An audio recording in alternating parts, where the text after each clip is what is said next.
இன்னைக்கு நம்ம நீரின்றி அமையாத உலகு என்னும் பாடத்தை நாம் பார்க்க உள்ளோம். 9ஆம் வகுப்பு தமிழ் இயல் 2 உரைநடை நீரின்றி அமையாத உலகு. நுழையும் முன் பார்க்கலாம். இயற்கை என்பது உயிர்களுக்கு கிடைத்த பெரும் பேறு. அதாவது இயற்கைங்கிறது நம்மளுக்கு கிடைச்ச ஒரு ரொம்ப முக்கியமான விஷயம். நம்மளுக்கு கிடைச்ச ஒரு பெருமை. உயர்ந்தோங்கிய மலைகள், காடுகள், பசுமை புல்வெளிகள், நீர்நிலைகள், வயல்வெளிகள், பசுமை தோப்புகள் என நுழையும் முன் இயற்கையின் கொடைகள் கணக்கிலிடங்காதவை. அதாவது இந்த நல்லா பெருசாக இருக்கிற மலைகள், காடுகள், பசுமை புல்வெளிகள், நல்லா க்ரீனாக இருக்க புஷஸ், நீர்நிலைகள், இந்த குளம் குட்டை அந்த மாதிரி வயல்வெளிகள், பசுமையான தோப்புகள், இந்த மாந்தோப்பு அந்த மாதிரி பசுமையான தோப்பு அப்படின்னு இயற்கையோட கொடைகள்லாம் நம்ம கவுண்ட் பண்ணோம்னா அந்த கவுண்ட் பண்ணவே முடியாது. அந்தளவுக்கு அதிகமாக இருக்குது. அவற்றை உரிய வகையில் பயன்படுத்தியும் பாதுகாத்தும் அடுத்த தலைமுறையினருக்கு அளிப்பது நமது பொறுப்பு. அதை கரெக்டாக நல்ல வகையில் பயன்படுத்துகிறதும் அதை பாதுகாத்து அடுத்த தலைமுறைக்கு நம்ம அளிப்பதும் நம்மளோட பொறுப்பு தான். எனவே நீர் மேலாண்மையின் தேவையை உணர்ந்தே ஆக வேண்டிய காலகட்டம் இது. நீர் மேனேஜ்மெண்ட்டோட நீட்ஸை பற்றி நம்ம தெரிஞ்சுக்க வேண்டிய காலகட்டம் இதுதான். பள்ளி சுற்றுச்சூழல் மன்றத்தின் சார்பில் நடைபெறும் மாணவர்கள் கருத்தரங்கம். இது இந்த லெசன் ஒரு பள்ளி சுற்றுச்சூழல் மன்றத்தின் சார்பில் ஒரு மாணவர் கருத்தரங்கம் நடைபெற மாதிரி கொண்டு வராங்க. இதோட தலைமை மாணவர் வெண்மதி. அவங்க தான் மாணவர் வெண்மதி தான் தலைமை ஏற்கிறாங்க. அப்புறம் முன்னிலை தமிழாசிரியர் கலைச்செல்வி. இவங்க தான் முன்னிலை இந்த பொறுப்பை எடுத்துக்கு நடத்துகிறவங்க. இந்த கருத்தாளர்கள் யார் யாரெல்லாம் பேச போகிறாங்கன்னா, மாணவர் ஆமினா, மாணவர் முகிலன், மாணவர் மெர்சி. அவங்களுக்கான தலைப்பு மாணவர் ஆமினாவுக்கு நீர் மேலாண்மை பற்றி பேசணும், நீர் மேனேஜ்மெண்ட், தண்ணீர் மேனேஜ்மெண்ட். அதுக்கப்புறம் மாணவர் முகிலனுக்கு தமிழ் மக்களும் தண்ணீரும், தமிழ் மக்களை பற்றியும் தண்ணீர் பற்றியும் சொல்லுவாங்க. மாணவர் மெர்சி இன்றைய வாழ்வில் தண்ணீர் இப்போ இருக்கிற உலகத்தில் எப்படி தண்ணீர் இருக்குது அதை பற்றி பேச போகிறாங்க மாணவர் மெர்சி. அப்புறம் அனைவரும் வருக. ஃபஸ்ட்டு தலைமையுரை. தலைமை தாங்கிறவர் யார்? மாணவர் வெண்மதி. அவங்களோட உரையை பார்ப்போம். ஸ்டார்டிங்கில் அவங்க தான் பேசுவாங்க. வணக்கத்திற்குரிய தமிழாசிரியர் அவர்களே, அதாவது ரொம்ப ப்ரைஸ் பண்ணுறக்குரிய, ரொம்ப பாராட்டுக்குரிய தமிழாசிரியரே, இனிய நண்பர்களே, நல்ல ஃப்ரெண்ட்ஸு, வணக்கம் அப்படின்னு சொல்லி ஆரம்பிக்கிறாங்க. வான் சிறப்பு என்னும் தலைப்பில் 10 குறட்பாக்களை பாடிய வள்ளுவரையும், அதாவது வான் சிறப்புங்கிற ஒரு தலைப்பில் 10 குறட்பாக்கள், மொத்தம் 133 அதிகாரம், அதில் ஒரு அதிகாரம் தான் வான் சிறப்பு. அதில் 10 குறட்பாக்களை வள்ளுவர் பாடியிருக்கிறாரு. அப்புறம் மாமலை போற்றுதும்னு இயற்கை வாழ்த்தி பாடி இளங்கோவடிகள். சிலப்பதிகாரத்தில் மாமலை போற்றுதும் மலையை போற்றுவோம்னு இளங்கோவடிகள் சொன்னவரை அவங்க எல்லாத்தையும் 2 பேர்த்தையும் வணங்கி என்னோட உரையை துவங்குகின்றேன் அப்படின்னு மாணவர் வெண்மதி ஆரம்பிக்கிறாங்க. இப்போ தெரிந்து தெளிவு ஒன்று கொடுத்துருக்காங்க. இப்போ ஒவ்வொரு ஆண்டும் ஜூன் 5ஆம் நாள் உலக சுற்றுச்சூழல் நாளாக கொண்டாடப்படுகிறது. நம்மளுக்கு தெரியும் ஜூன் 5 என்விரான்மெண்டல் டே, உலக சுற்றுச்சூழல் தினம் நாளாக கொண்டாடப்படுகிறது. இயற்கை வழங்கிய தண்ணீரில் இன்றியமையாமையை குறித்து எல்லோரும் சிந்திக்கவே இந்த ஏற்பாடு. அதாவது தண்ணீர் இல்லாததை பற்றி, தண்ணீர் இல்லாமை, அதாவது நீரின்றாமைனா தண்ணீரோட பற்றாக்குறையை பற்றி எல்லாரும் யோசிக்கணுங்கிறக்காக தான் இந்த ஏற்பாடு அப்படின்னு சொல்லி ஆரம்பிக்கிறாங்க. நீரின்றி அமையாத உலகு என்னும் தம் கருத்தை தெளிவாக பதிவு செய்துள்ளார் திருவள்ளுவர். அதாவது நீர் இல்லாமல் இந்த உலகம் அமையாது அப்படின்னு சொன்னார். ஏன்னா எல்லா இடத்துலையும் நமக்கு நீருங்கிறது ஒரு முக்கியமான தேவையாக இருக்குது. அப்படின்னு நீர் இல்லாமல் இந்த உலகம் அமையாதுன்னு திருவள்ளுவர் சொல்லியிருக்காரு. நீரே மனித வாழ்வின் அடிப்படை என்பதால் நம்முடைய முன்னோர்கள் பல்வேறு வகையான நீர்நிலை வடிவங்களை உருவாக்கி நீரை பாதுகாத்தனர். அதாவது நீரே மனிதரோட பேசிக் நீட்ஸாக இருக்கிறனால நம்மளோட முன்னோர்கள்லாம் என்ன பண்ணியிருக்காங்க, நீர்நிலை, அதாவது குளம், குட்டை இதெல்லாம் வெட்டி இதெல்லாம் இந்த மாதிரி இதெல்லாம் உருவாக்கி நீரை சேமித்தாங்க, பாதுகாத்தாங்க அப்படின்னு சொல்கிறாங்க. ஒவ்வொரு ஆண்டும் பெய்கின்ற மழையின் அளவு கூடுதலாகவோ குறைவாகவோ இருக்கலாம்.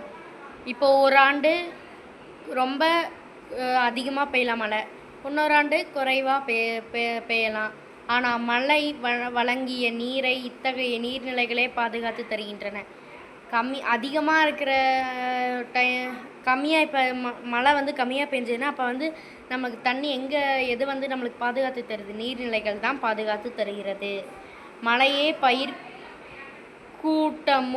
உயிர்க்கூட்டமும் மகிழ்ச்சியாக வாழ பெருந்துணை புரிகிறது. அதாவது மழை தான் வந்து பயிர்க்கூட்டமும் உயிர்க்கூட்டமும் நல்லா மகிழ்ச்சியாக வாழ்கிறதுக்கு பெருந்துணையாக இருக்குது. அதாவது பெருந்துணையாக புரிகிறது அப்படின்னு சொல்கிறாங்க. மழை உழவுக்கு உதவுகிறது. மழை வந்து அதாவது அக்ரிகல்ச்சர்னால என்ன தேவை? தண்ணி தேவை. தண்ணி இருந்தால் தான் பயிர்கள் வரும். அதான் உழவுக்கு வந்து என்ன தேவை? மழை தேவை. விதைத்த விதை 1000ஆக பெருகுகிறது. அதாவது விதைத்த விதை வந்து 1000, அதாவது ஒரு நெல்லை விதைச்சிங்கன்னா அதிலிருந்து நிறைய ஆயிரக்கணக்கான விதைகள்லாம் வரும். அதைத்தான் சொல்கிறாங்க. அடுத்து, நிலமும் மரமும் உயிர்கள் நோயின்றி வாழ வேண்டும் என்னும் நோக்கில் வளர்கின்றது என்று மாங்குடி மனிதனார் கூறியதை புரிந்து கொள்ள வேண்டும். அதாவது நிலமும் மரமும் வந்து என்னதுக்காக தோன்றுச்சுன்னு சொல்கிறாங்க? உயிர்கள் வந்து நோய் இல்லாமல் வாழ வேண்டும். அந்த நோக்கில் தான் வந்து நிலமும் மரமும் வந்து வளர்ந்து கொண்டே இருக்கிறது அப்படின்னு மாங்குடி மருதனார் சொன்னதை நம்ம புரிஞ்சுக்கணும் அப்படிங்கிறாங்க. இக்கருத்தரங்கம் நீரை பற்றிய ஆக்கம் நிறைந்த சிந்தனைகளை முன்வைக்க வேண்டும். இக்கருத்தரங்கம் வந்து நீரை பற்றிய ஒரு ஆக்கம் நிறைந்த செய்திகளை வந்து என்னது முன்வைக்கணும், அதாவது சொல்லணும் அப்படின்னு சொல்கிறாங்க. முதல் கருத்தாளராக நண்பர் ஆமினா அவர்களை நீர் மேலாண்மை என்னும் தலைப்பில் உரை நிகழ்த்த அழைக்கின்றோம். நீர் மேலாண்மைங்கிற ஒரு டாப்பிக்கு அதை வந்து ஸ்பீச் கொடுக்க ஃப்ரெண்டு ஆமினாவை நான் முதல்ல கூப்பிட்றேன் அப்படின்னு சொல்கிறாங்க வெண்மதி. ஃபஸ்ட் ஆமினா பேசுகிறாங்க. எல்லோருக்கும் இனிய வணக்கம், அனைவருக்கும் இனிய வணக்கம்னு சொல்லி ஆரம்பிக்கிறாங்க. மனித வாழ்வோட அடிப்படை தேவைகள், பேசிக் நீட்ஸ் வந்து என்னென்னா உணவு, ஃபுட்டு, உடை, உடுத்தும் உடை, ட்ரெஸ்ஸு, உறைவிடம், தூங்குறதுக்கு ஒரு இடம், ஓய்வெடுக்கிறதுக்கு ஒரு இடம், இதெல்லாம் தான் பேசிக் நீட்ஸு. இதில் முதல் 2மே வேளாண்மையை ஆதாரமாக கொண்டவை. இதில் இந்த உணவு பார்த்திங்கன்னா வேளாண்மைனா உழவு தொழில், அக்ரிகல்ச்சராக தான் உணவு கிடைக்குது. உடை காட்டன், அப்போ அதுவும் அக்ரிகல்ச்சரால் தான் இருக்குது. அப்போ அந்த அக்ரிகல்ச்சருக்கு என்ன தேவை? நீர் தான் அடிப்படை தேவை. அதைத்தான் சொல்கிறாங்க. மழைநீர், ஆற்று நீர், இந்த நீர் வந்து நிறையா வகை இருக்குது. மழைநீர், ஆற்று நீர், அதாவது மழை நீர்னால் ரெயின் வாட்டர், ஆற்று நீர் ரிவர் வாட்டர், ஊற்று நீர் இந்த கிணத்தை தோண்டினோம்னா ஊற்று ஒரு மண்ணிலிருந்து அண்டர் கிரவுண்ட் வாட்டர் தான் ஊற்று நீர் ஆகியவற்றை சிறிய பெரிய நீர்நிலைகளில் சேகரிக்க வேண்டும். அதாவது சின்னதாக இருக்குதோ இல்லை பெருசாக இருக்குதோ அந்த நீர்நிலைகள் எல்லாம் நம்ம வந்து என்னது சேகரிக்க வேண்டும். இந்த நீர்கள் எல்லாம் அதனை வேளாண்மைக்கு பயன்படுத்த வேண்டும் என்பதை நம் முன்னோர்கள் திட்டமிட்டு செய்தனர். இந்த சேமிக்கிற நீரை வந்து உழவு தொழிலுக்கு பயன்படுத்தணும்னு நம் முன்னோர்கள் வந்து திட்டமிட்டு செய்தனர். அப்புறம் திட்பமும் நுட்பமும் கொடுத்துருக்காங்க. காவிரி ஆற்றின் மீது பெரிய பாறைகளை கொண்டு வந்து போட்டனர். காவிரி ஆற்றின் மீது காவிரி ஆறு ஓடிட்டு இருக்குன்னா காவிரி ஆற்று ஓடுற இடத்துல பெரிய சின்ன பாறையில் பெரிய பாறையை கொண்டு வந்து போட்டனர். அந்த பாறைகளுக்கு நீர் அரிப்பின் காரணமாக கொஞ்சம் கொஞ்சமாக அந்த நீர் வந்து தண்ணி ஓடிக்கிட்டு இருக்க அந்த பாறையை அரிக்க அந்த பாறை வந்து கொஞ்சம் கொஞ்சமாக மண்ணுக்குள்ளே போச்சு. அந்த மண்ணுக்குள்ளே போன பாறையின் மீது இன்னொரு பாறையை கொண்டு வந்து போட்டனர். அவற்றின் வேறொரு பாறையை வைத்து நடுவே தண்ணீரில் கரையாத அந்த பாறையெல்லாம் வந்து ஒட்டுறதுக்காக ஒரு தண்ணீரில் வந்து கரையாத ஒரு ஒட்டும் களிமண்ணை வந்து பூசினாங்களாம். அப்புறம் புதிய பாறைகளில் அந்த இதில் பூசி வந்து என்ன பண்ணாங்க? 2ஐயும் ஒட்டி கொண்ட விதமாக செய்தனர். 2ஐயும் ஒட்டுற மாதிரி அந்த பசையை போட்டாங்களாம். இதுதான் வந்து கல்லணை கட்ட பயன்படுத்தப்பட்ட தொழில்நுட்பமாக கருதப்படுகிறது. கல்லணை கட்டினார்ல கரிகால சோழன், அதுக்கு பயன்படுத்த டெக்னாலஜியாக இதைத்தான் கருதுறாங்க. ஒவ்வொரு வட்டாரத்தின் நில அமைப்பு, மண்வளம், மக்கள் தொகை ஆகியவற்றை கருத்தில் கொண்டே நீர்நிலைகளை வடிவமைத்தனர். அதாவது இப்போ டெசர்ட் இருக்கும், அந்த மாதிரி டெசர்ட் பாலைவனம் இருக்கும், ஒரு சில இடத்துலலாம் நல்லா நீர் ஊற்று அதிகமாக இருக்கும். அந்த மாதிரி மண் வளம், அந்த எப்படி ஃபர்டிலிட்டி, சாயிலோட ஃபர்டிலிட்டி, அப்புறம் எத்தனை மக்கள் அங்கே வாழ்கிறாங்க, இதெல்லாம் கருத்தில் கொண்டு வந்து இந்த குளம், குட்டை, கிணறு இதெல்லாம் வந்து வடிவமைச்சாங்க. இப்போ இந்த டெசர்ட் ராஜஸ்தானில் தோணுங்கன்னா கொஞ்சம் கூட தண்ணியே வராது. ஏரிகள், குளங்கள் பாசனத்திற்கான அமைப்புகளாக பெருமளவில் பயன்படுத்தப்பட்டன. இதில் வந்து என்னென்ன அதிகமாக பயன்படுத்துச்சுன்னா ஏரியும் குளம் தான் இந்த இரிகேஷனுக்கு அதிகமாக பயன்படுத்தப்பட்டுச்சு. பாண்டி மண்டலத்து நிலப்பகுதியில் ஏரியை கண்மா என்று அழைப்பர். இந்த பாண்டிய நாட்டில் வந்து இது ஏரியை வந்து கண்மாய்ன்னு நினைப்பாங்க. இப்போ நம்ம கம்மாயின்போம், நாங்கள் கண்மாய்ன்னு நினைப்பாங்களாம். இப்போ பேச்சு வழக்கில் நம்ம என்னென்னு சொல்கிறோம், வட்டார வழக்கில் கம்மாயின்னு சொல்கிறோம்.